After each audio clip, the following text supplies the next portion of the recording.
Bonjour, nous avons aujourd'hui le plaisir d'accueillir Monsieur Arfi du groupe Bridge dans les minutes de l'innovation du projet UNA pour nous parler d'une suite finalement qui est donnée aux expérimentations sur le bien-être avec des visiophones pour envisager d'aller plus loin en multipliant ce type d'appareil, en allant jusqu'à une mise à disposition pour chaque résident dans sa chambre, ce qui induit évidemment une complexité plus grande que le cas des usages collectifs qui ont souvent été expérimentés avec quelques appareils. Et pour arriver à atteindre comment dire, des objectifs de fonctionnement relativement fluides, il faut des outils complémentaires. Et voilà ce dont va nous parler Monsieur Arfi maintenant. À vous la parole, Monsieur Arfi. Bonjour, merci. Alors pour se resituer un petit peu dans nos expérimentations, on avait reçu un budget pour des projets sur des enceintes Google, budget qui n'a pas encore entièrement été utilisé et qu'on envisage, si on obtient votre autorisation, de l'utiliser dans le cadre de cette continuité d'expérimentation sur des produits Alexa, effectivement, donc dans les chambres des résidents. Donc ce projet vise à répondre à certains cas d'usage qui ont été déterminés et que je vais vous présenter en première partie.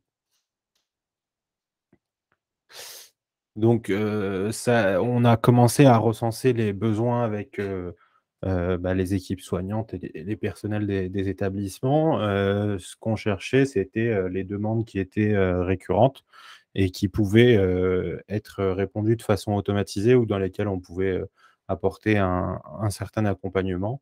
Donc, on a listé tout ce qui concerne les horloges, quelle heure il est visiblement.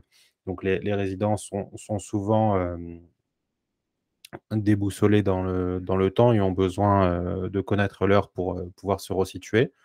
Donc, l'appareil pourrait tout seul répondre à cette question sans avoir besoin de l'intervention d'un soignant. Les listes, donc pouvoir lister des choses pour se mettre des rappels, les informations, écouter la radio, avoir de la traduction en temps réel. C'est-à-dire que si on a par exemple un résident qui parle espagnol, on peut activer la traduction en temps réel et donc le résident parle en espagnol et c'est en temps réel traduit en français pour le soignant. Le pilotage de la domotique, donc les éclairages, les volets roulants, le chauffage, la télévision. On pourrait tout à fait demander à son assistant de fermer les volets, qui eux-mêmes auraient été équipés d'un module domotique pour ce faire. Pareil pour les éclairages et les autres types d'appareils.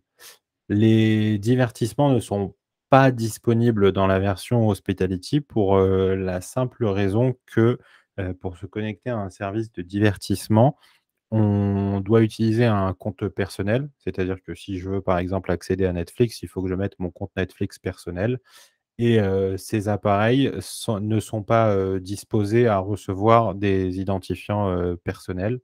Donc c'est pour ça que dans un premier temps, ces fonctionnalités ne seront pas disponibles, bien qu'elles soient disponibles dans l'univers grand public des solutions Alexa.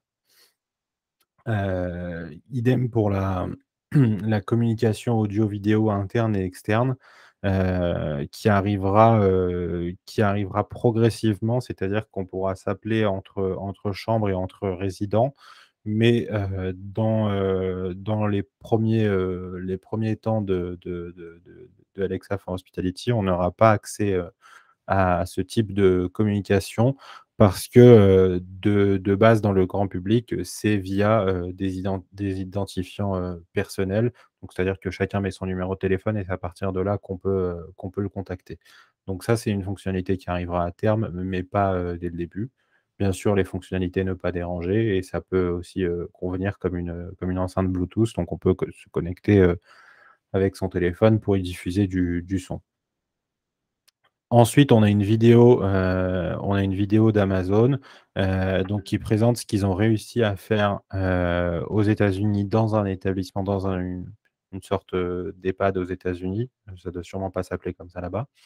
Avec des fonctionnalités beaucoup plus évolué, qui incluait du divertissement et de la communication. Donc, on en a discuté avec eux et ça arrivera beaucoup plus tard en France. Donc voilà un petit peu pour les cas d'usage qu'on souhaite appliquer et on va étudier maintenant les solutions disponibles et comment y parvenir. Donc la première partie, c'est la brique Alexa Smart Properties. Donc c'est une brique logicielle que Alexa propose donc pour les établissements, qui est divisée après en plusieurs secteurs. Donc on a une version qui est pour les hôtels et la version pour les EHPAD qui s'appelle Senior Living, qui contient plusieurs fonctionnalités et qui aussi nous laisse plusieurs possibilités supplémentaires. C'est-à-dire que dans le principe de base d'Alexa, il faut évoquer le mot d'invocation, donc Alexa. Ensuite, demander à quel skill on souhaite parler. Donc, lance la skill groupe Bridge, par exemple, et ensuite poser sa question. Dans Smart Properties, on arrive à mettre des intentions directement dans le cœur d'Alexa sans avoir à demander d'accéder à une skill, à une compétence particulière. Donc on dit Alexa, qu'est-ce qu'on mange ce midi? Et ça va récupérer directement dans la skill que nous avons développée le menu de ce midi. Et donc on raccourcit le process pour passer sa demande et on arrive à quelque chose de beaucoup plus fluide et de beaucoup plus acceptable pour la personne qui doit s'en servir. Mais tous ces éléments qui sont additionnels doivent être développés. Donc, c'est du développement en Node et on prévoit de travailler avec Shirkalab qui avait commencé nos développements sur les enceintes Google Home, de continuer aussi des développements sur Hospitality. Donc, ils proposent un service qui s'appelle Voice Hospitality, qui est une brique de fonctionnalité qui a été développée par leurs soins pour Alexa Smart Properties. La troisième partie, donc, c'est ce que j'appelle le Property Management System, ce qui s'appelle le PMS qu'on voit régulièrement dans les hôtels. C'est en fait la brique du système d'information qui concerne l'établissement. Comment recenser toutes les informations sur l'établissement pour les utiliser dans Alexa. Donc, c'est le stockage et l'organisation des menus, le stockage des activités, des événements. Les activités, c'est quelque chose de ponctuel, c'est-à-dire qu'aujourd'hui, à 17h, on a un atelier peinture. Les événements, c'est hier, c'était le 4 juillet, la fête d'indépendance des États-Unis. Donc, c'est un événement, ça dure une journée et ça peut s'étendre à plusieurs établissements. Tandis qu'une activité, c'est à une heure bien précise sur un établissement. Les services, par exemple, si on veut qu'on nous apporte de l'eau, qu'on nous apporte un journal, etc. Les informations utiles, c'est pas le code Wi-Fi, quel est le code Wi-Fi. Les résidents, c'est-à-dire qu'on va pouvoir stocker l'ensemble de nos résidents, comme ça, quand quelqu'un il pose une question, on peut lui répondre avec son prénom, etc. Et les chambres et espaces de l'établissement, donc connaître l'environnement de l'établissement. Si par exemple l'atelier peinture il est dans la salle de réfectoire qui est au rez-de-chaussée, on a toutes ces informations pour pouvoir répondre de façon qualifiée. Et donc pour tout ça, il faut un support, donc une base de données, un tableur qui peut recueillir toutes ces informations pour les utiliser dans le projet Alexa. Et ensuite, le dernier point, le plus important quand même pour l'utilisateur, c'est les appareils, les devices. Et donc, voici les devices qui existent actuellement sur le marché grand public pour Alexa. Donc, on a des anciens appareils qui sont des Echo Dot. Donc, les Echo Dot sont les plus petits dispositifs existants. Donc, on a les anciens, les nouveaux et les nouveaux avec l'horloge. Les Echo qui sont beaucoup plus imposants, mais qui disposent d'une puce qui permettra de faire de la domotique également. Donc, ça permet plus d'interaction avec ce modèle-là. Et ensuite, on va avoir les modèles avec écran. Donc, ils vont permettre aussi une interaction encore différente que le simple assistant vocal. C'est-à-dire qu'on va pouvoir afficher des choses sur l'écran ou afficher des images.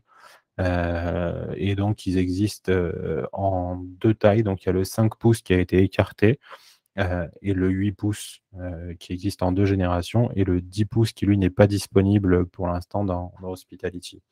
Donc, ce qu'on a sélectionné pour l'instant, c'était cet appareil, donc le 8 pouces, et le Echo qui dispose des fonctionnalités de domotique.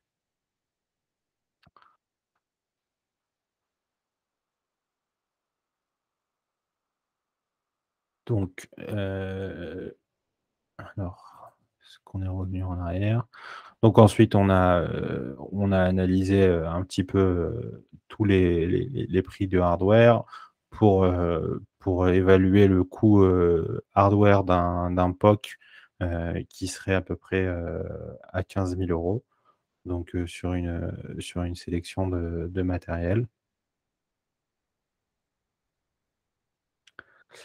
Et ensuite, le budget, donc le matériel qu'on vient de voir, donc pour tester sur 3 établissements, ça s'élèverait à 15 000 €. Et ensuite, donc Shirkalab qui nous propose donc les frais d'installation et de configuration. Donc il faut aller dans chaque chambre, configurer chaque enceinte, la connecter au réseau Wi-Fi, la nommer, l'enregistrer dans le système, enregistrer dans quelle chambre elle est, à quel résident elle est attribuée, et cetera. Et ensuite, les développements. Donc on a le service Voice Hospitality qui est proposé par abonnement. Donc on serait aux alentours de 1 000 € par établissement. Donc sur le POC, sur 3 ans, ça ferait à peu près 17 000 €. Et aussi, on a la possibilité de développer, en plus de ce qui est fourni par Voice Hospitality, de faire des développements de skills complémentaires. Et pour atteindre un objectif intéressant de fonctionnalité, on évalue à peu près à 20 jours de développement, ce qui s'élèverait à peu près 16 000 €, donc ce qui porte le total du POC à 46,5 000 €. Donc donc là dedans, dans les abonnements donc de Voice Hospitality de Shirkalab, il est inclus également une taxe qui est reversée à Amazon pour la fourniture du service Alexa for Hospitality. Donc Amazon prend aussi une part de l'abonnement. Et en dernier, les délais et les variables d'ajustement. Donc les commandes hardware, la livraison, l'installation, la configuration par Shirkalab, c'est plutôt rapide, quoi. On est en dessous des 2 mois d'intervention. Ensuite, il y a quand même des prérequis. Donc il faut que les établissements ils soient bien couverts en termes de Wi-Fi. Donc ces délais ne peuvent démarrer uniquement à partir du moment où on a une bonne couverture Wi-Fi dans l'établissement. Et ensuite, si on veut faire des développements supplémentaires, ça prendra après 2 à 5 mois selon la taille du projet, les validations, les allers-retours, etc. Les variables d'ajustement pour faire diminuer ou augmenter le coût du projet, ça va être le type des appareils, les modèles, le nombre d'établissements qui participent au POC, et si on fait des développements internes ou si on reste uniquement sur la formule SaaS que nous propose Shirkalab. Voilà pour la présentation et le support. Donc nous, on commence à s'orienter vers la version SaaS de Shirkalab, et on aimerait avoir votre autorisation pour allouer le reste de l'enveloppe à ce projet, notamment à l'achat du matériel qui est déjà suffisamment cher pour couvrir le reste de l'enveloppe que nous avons déjà perçue. Merci pour cette présentation. J'avais, alors, je n'ai pas tout compris sur la redevance. Vous pourrez peut-être revenir sur la diapo pour comprendre et pour éclairer les Bien sûr. auditeurs. Euh, oui, c'était ici, je pense. Euh, L'installation et la configuration, ça c'est pour un établissement, 4100 € pour un EHPAD, quoi. Et le service hospitality en mode SaaS, donc lui c'est un tarif. En fait, le tableau des tarifs, il est ici.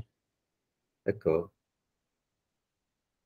Donc là c'est 4000 €. Alors il faut ajouter les frais d'installation.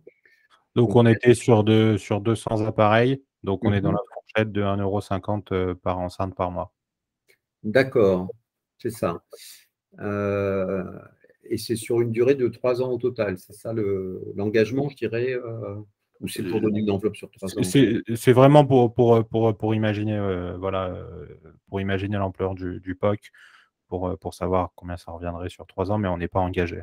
D'accord. Donc, grosso modo, il y a en TTC, hein, il y a à peu près 5000 € de mise en place, puis 5000 € de run, enfin, donc de location du service pendant 3 ans. Hein, c'est à peu près ça qui. Voilà. Hein, voilà. Donc, c'est à peu près 1500 €, entre 1500 et 2000 € par an du maintien opérationnel de la solution dans un EHPAD, dans une résidence Ouais. autonome, quoi, hein, c'est à peu près. Donc, ça fait 2000 € par an, quoi, le récurrent. Hein, c'est ça. OK. Par, par, euh, par établissement, par EHPAD. Je laisse la parole aux autres auditeurs. Avez-vous des questions à poser à M. Arfi sur les éléments qui vous ont été présentés?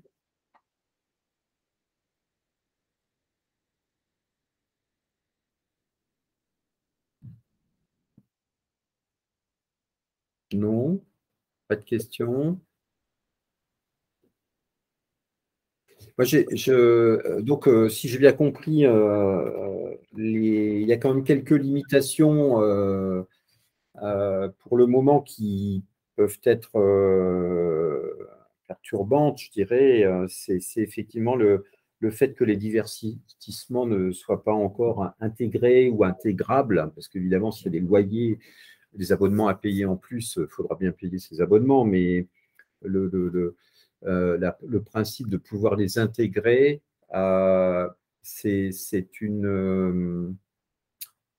sera possible, parce que là c'est non disponible, donc ça ne veut pas dire que ce soit impossible. On parle de 2023, vous avez une idée, non? Alors, en fait, ce qu'il faut savoir, c'est que est déjà disponible les radios. C'est-à-dire que quand on lui demandera de mettre de la musique, il passera sur une chaîne de radio musicale et diffusera de la musique. Mais pour tout ce qui est des éléments qui ont besoin d'un abonnement, c'est-à-dire tous les Spotify, Apple Music, Amazon Music, ou tout ce qui est vidéo, Netflix, etc. Il n'y a pas encore de solution pour gérer la redevance des D'accord. droits, quoi, sur ces outils-là. Donc, tant qu'il n'y a pas de solution, ces éléments, ils pourront difficilement être mis en place autrement que par les radios qui, eux-mêmes s'occupent de payer leur redevance. D'accord. Et par exemple, si on prend YouTube qui peut être gratuit s'il y a la publicité, par la publicité, pour écouter de la musique ou pour regarder des petites vidéos qui sont mises à disposition moyennant publicité, c'est possible? Alors, YouTube, je n'ai pas posé la question, mais ça s'appliquera uniquement sur les appareils avec écran. Parce que D'accord, oui, bien même sûr. pour le grand public, YouTube n'est disponible que sur les appareils avec écran. Mhm. Et, ou TikTok d'ailleurs, hein, TikTok, c'est une toute petite séquence, mais c'est vrai que pour se distraire, hein, Bien sûr. et voir perdre son temps, il y a également TikTok, et sûrement d'autres que je ne connais pas, moi. Euh, et pour la partie donc visio à distance, pardon, excusez-moi, quand on dit communication, c'est aussi bien audio-vidéo, donc on ne peut pas avoir une discussion pour le moment à distance. Alors, pour l'instant, ce qui est Ouais. disponible, c'est l'audio interne. D'accord, de L'audio chambre à interne, chambre. il est disponible, donc chambre à chambre en audio. Mais ça, par contre, c'est prévu que ça arrive parce que c'est déjà disponible aux États-Unis. D'accord, oui. Donc ça arrivera dans Senior Living uniquement. C'est-à-dire que c'est pas disponible, ce ne sera pas disponible pour les hôtels, mais ça arrivera pour nous dans les EHPAD, mais à moyen terme parce que ils ont en fait obtenu des accords avec les opérateurs aux États-Unis qu'ils n'ont pas encore obtenus en Europe et en France. Et donc, ça prend Oui, du oui, temps pour pouvoir déployer ce type de fonctionnalité. question aussi de réglementation et Absolument. d'opérateur, effectivement. Euh, le terme PMS, quelle est la signification? Property Management System, donc c'est un terme qui est utilisé dans les hôtels. C'est le logiciel de gestion d'un hôtel, s'appelle un PMS. Mhm. Et en fait, il permet de gérer tous les gens qui vont être dans l'hôtel, toute l'activité de l'hôtel, les chambres, quand est-ce que les ménages ont lieu, etc. Et en fait, c'est une sorte d'énorme base de données sur ce qui se passe dans l'hôtel. Euh, D'accord. et l'idée, c'est d'apposer ce concept sur les établissements pour avoir une base de données dans laquelle piocher. Si on veut savoir, si on veut qu'Alexa puisse dire quelle sera l'activité d'aujourd'hui, il faut qu'il la trouve quelque part. Et Mhm. si on veut qu'elle dise quel sera le menu, il faut aussi qu'il trouve le menu. Et toutes ces informations, on vise à les enregistrer dans un seul et même système, dans une seule et même base de données, euh, euh, très minimaliste, mais qui contiendra les données importantes pour l'exercice de cette application. Donc, le Property Management System peut servir aussi éventuellement à gérer en interne. Justement, vous disiez qui va s'occuper de faire de nettoyer une chambre, etc.